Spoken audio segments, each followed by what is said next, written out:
patriarchal program, the tyranny, the separation game, all of that stuff, I guess there's a huge wave coming in, and it's going to be just pretty much turn this thing upside down. So it does kind of correspond with exactly what you're saying, the Mayan calendar, the end of the old patriarchal program, the ushering in of the matriarchal program, which is what they are. They're more of a matriarchal divine feminine energy, and it's obviously corresponding with exactly what you're saying, what they're giving us through telepathic communication.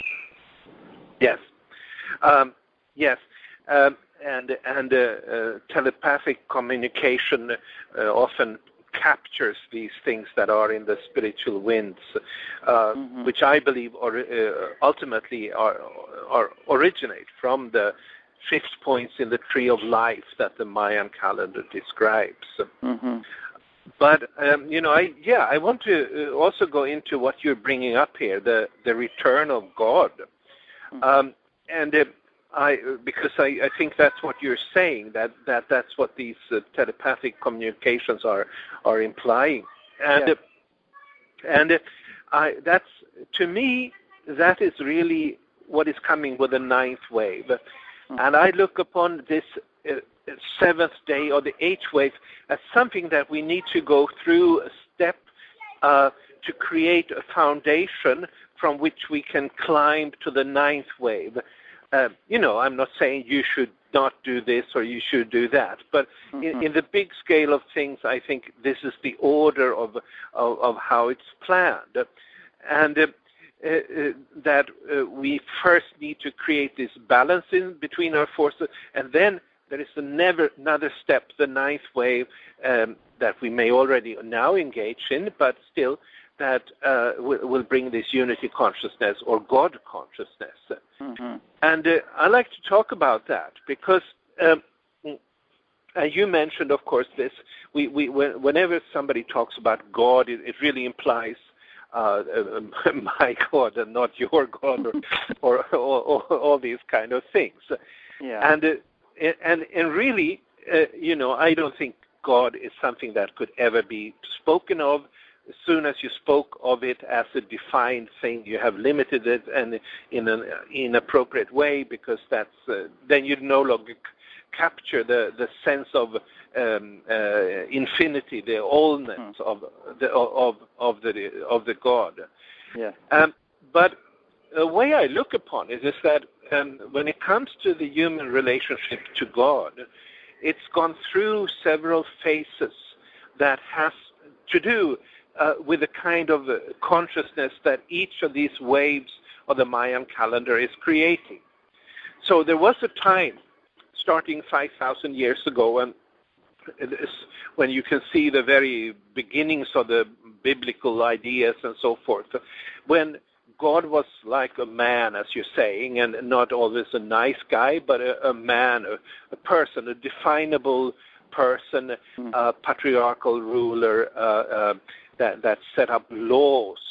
And if you do that, then this will happen. If you don't do that, and so forth. Then came another wave, the industrial wave, which is basically carried out or brought about by this 7th wave of the Mayan calendar, when people lost contact even with that God, and everything became material. All interest was in the production, consumption, and the material things.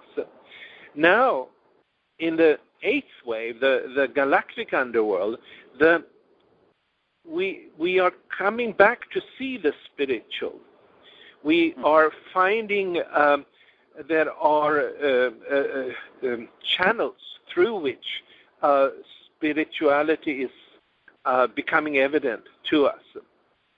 And, if I want to make a few different ways that this has happened, some people have been channelers. They channel information from some source outside of the physical reality. Or there are gurus that are they're presenting this kind of information, some other spiritual realm. or there are mushrooms that are putting people in different states to communicate with it, or there are all kinds of things like that. But I would say that in this eighth wave, when we have seen these glimpses of the spiritual reality, we always have been needed, or mostly anyway, some mediator, some kind of a middleman, something that has been a thing or a person that has been communicating this information from the spiritual realm. Whether it's a mushroom, it's a channeler, or it's a guru, or whatever. And that's part of what I see as a limiting concept of God. And what I see us going into with the ninth wave is where we go into, not communicating with God, because then you're always a little bit off the mark. Then you're defining God. But we're going into the space of God. We're going into unity consciousness. We will have the chance to live in the tent of God and ask directly ourselves for the guiding information that we need, without any middleman, without any guru, without any mushrooms, without any crystal skulls, or anything like that would be between ourselves, a limiting relay for the divine to ourselves. And so I expect that what is coming now, and it sounds like you're talking about the same thing when you're talking about telepathic communication, is that we go into a state with just being in the space of God, in unity consciousness, and that's how we will be living from in 2012 and onwards. It definitely makes sense. I know a lot of people say, I don't believe in God, and I always ask them, which God don't you believe in? And I go, there's so many of them, and I go, the Muslim God, the Jewish God, the Egyptian gods, the Hindu gods. Which ones do you not believe in? Right. But I always say, well, who created them? Where did they draw their energy and sustenance from? Where do they get their? Because there's only one mind, and they're just focal points within that one consciousness. And they just happen to have a little more expanded focal point than most people, and so we revered them as gods because they're a little more evolved.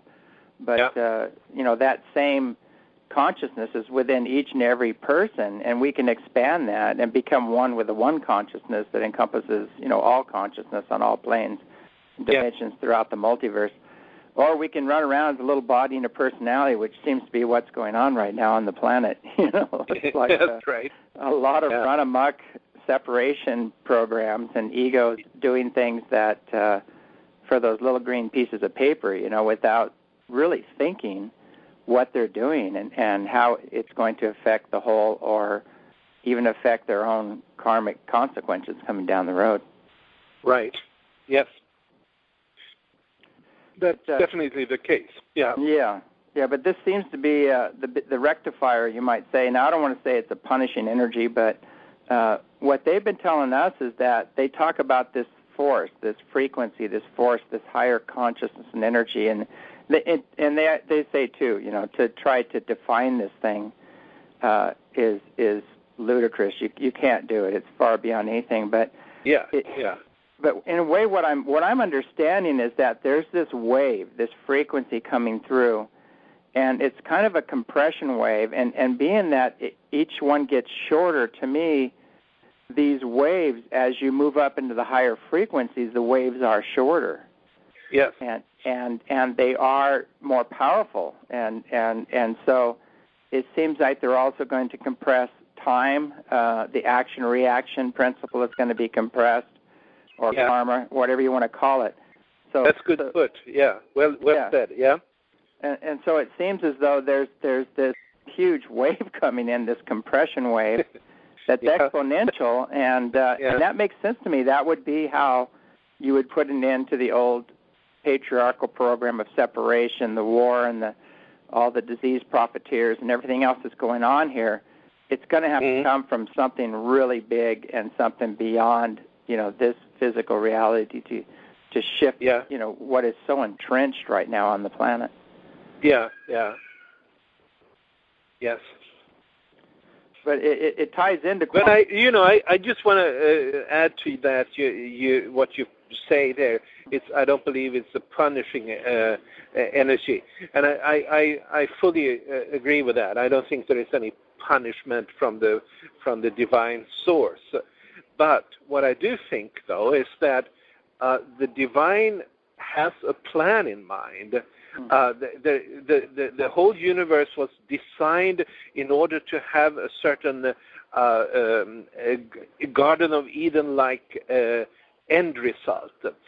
And so meaning that even if it's not meant to punish anyone, I do think that people that are not aligning themselves with incoming energies, people that are not saying that they want to be co-creators with these energies, will find themselves in an increasingly tight position, and they will start to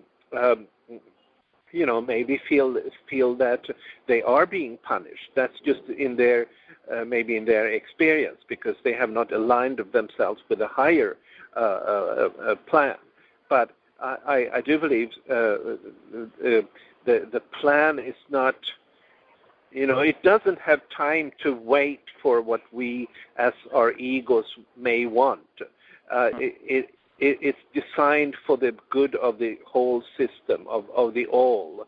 And the best we can do is really consciously, intentionally say that we want to be co-creators of this. We want to know what we can do as individuals to be part of it, and also see ourselves as a collective that co-creates the cosmic plan.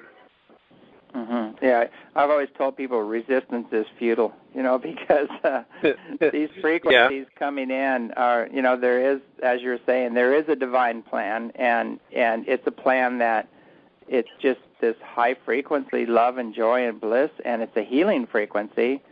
But the thing, if you don't match it and you don't rise to the occasion, then by your own choice and your own actions and whatever, you will create pain and suffering for yourself.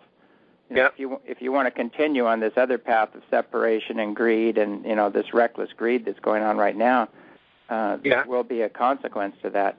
But it's not here to punish anybody, but we punish ourselves by not going with this higher plan or whatever you want to call it, or not aligning with. I would call it maybe a natural evolution or flow of things. We get into resistance of with this flow, and then we create problems for ourselves. Yes. And it's also that the frequency increase will make it much more. Some people are approaching life like trying to intellectually grasp things first, and I enjoy also intellectual work and stuff like that. But I think we should be aware that there won't be time to operate in that kind of smart way of figuring out what is happening, and then design some kind of a plot, some kind of a strategy to it. We'll have to much more rely on our intuition, on our willingness to flow with the plan, because it's just operating on such a frequency that will. It will pass us by if we're not consciously